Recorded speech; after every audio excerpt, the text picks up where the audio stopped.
The Bihar teachers history makers में आप सभी बच्चों का बहुत बहुत स्वागत है।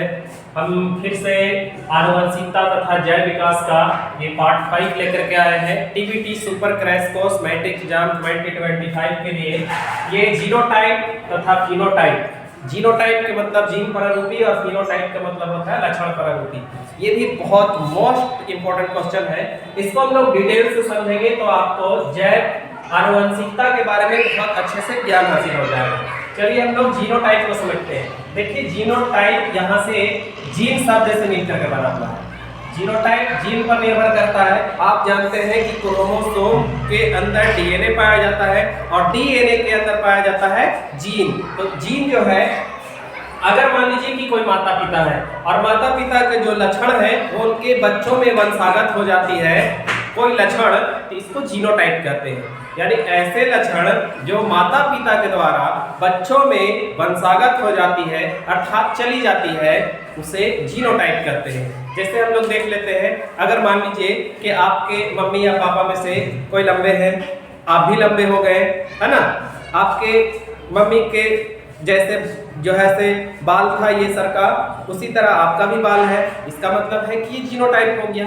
जैसे आपके मम्मी या पापा दिखते थे, दोनों में से कोई उन्हीं के जैसा आप भी दिखते हैं, ये हो गया जीनोटाइप, है ना। अगर मान लीजिए कि आपका जो है से रंग काला है, आपके पापा का भी काला है, तो इसका मतलब हो गया कि ये जीनोटाइप हो गया। लेकिन फिनोटाइप क्या होता है? तो फिनोटाइप जो होता है ये डिपेंड करता है इन्वायरमेंट पर, वातावरण पर। ये डिपेंड करता है जलवायु पर, ये डिपेंड करता है रहन सहन पर, खान पान पर। आप किस तरह से रह सह रहे हैं, खा पी रहे हैं, इस पर डिपेंड करता है फिनोटाइप पर। अब जरूरी नहीं है कि हमारे पापा लंबे थे तो हम भी जो है से लंबे हो सकते हैं। अगर हम लंबे नहीं हुए अर्थात इसका मतलब है कि ये जीनोटाइप नहीं है, पापा का गुण हमारे अंदर नहीं आया, तो ये फिनोटाइप हो गया। हो सकता है मुझे जो है से अच्छा पोषण नहीं मिला हो, है ना। तो कोई बच्चे के अंदर अगर पापा से मैच नहीं कर पा रहा है, मम्मी से मैच नहीं कर पा रहा है, तो इसका मतलब होता है कि वहां पर जीनोटाइप ना होकर के फिनोटाइप हो रहा है ना। जैसे आप लोग देख लीजिए, इस पर एक वैज्ञानिक थे जिनका नाम था लामार्क। हम लामार्कवाद को डिटेल्स में पढ़ेंगे और डार्विनवाद को भी डिटेल्स में पढ़ेंगे, तो उसमें आपको पता चल जाएगा कि ये लक्षण प्रारूपी और जीन प्रारूपी क्या होता है। लक्षण प्रारूपी में के लिए उन्होंने क्या किया था, इस पर जो है से बहुत बड़ा मतभेद हुआ। लामार्क नामक एक वैज्ञानिक, उन्होंने कहा कि हमारे जो लक्षण होते हैं वो वंशागत होते हैं। वंशागत मतलब हमारे अंदर जो कुछ भी है वो अपने बच्चों के अंदर चला जाएगा। तो इस पर उन्होंने कहा कि जो है से अगर मान लीजिए ऐसे समझिए इसको, उन्होंने कह दिया एक बात बताइए ना, हम इस हाथ से जो है से काम करते हैं तो ये मजबूत हो गया, ये हाथ हमारा कमज़ोर है, तो क्या हमारा बच्चा भी जो है से इससे मजबूत हो जाएगा, इससे कमज़ोर हो जाएगा? ऐसा उन्होंने कहा कि ऐसा उनके उदाहरण के अनुसार ऐसा हो सकता है। विस्पेन नामक एक वैज्ञानिक आए, उन्होंने कहा किया कि 100 चूहे को पकड़ा, चूहिया के कितने चूहिया पकड़ा? 100 चूहिया, सभी चूहिया के पूंछ को काट दिया।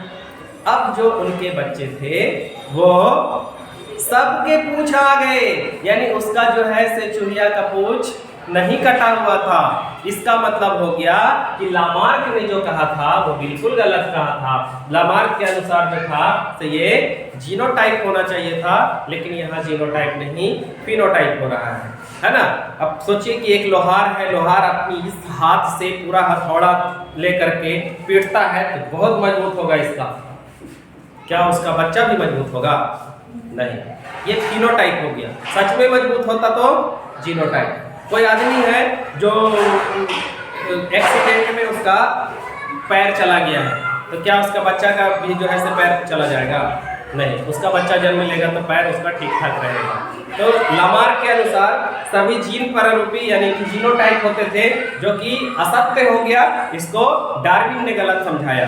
डार्विन का एक पुस्तक था द ओरिजिन ऑफ स्पीसीज, उसको डिटेल्स में पढ़ेंगे तो पता चलेगा कि नहीं, ये प्राकृतिक चयन के द्वारा होता है, प्रकृति चयन करता है ना, प्रकृति चयन करता है कि उसका पैर सही होगा कि नहीं होगा। तो इसको हम लोग फिनोटाइप कहते हैं। जो सब माँ बाप से बिल्कुल जो है से बदल गया तो ये क्या कहलाएगा? फिनोटाइप। माँ बाप से मैच कर रहा है, ये क्या कहलाएगा? जीनोटाइप। तो ये जीनोटाइप और फिनोटाइप आप देख रहे थे। अब हम जो है से अगले क्वेश्चन की ओर आगे बढ़ते हैं।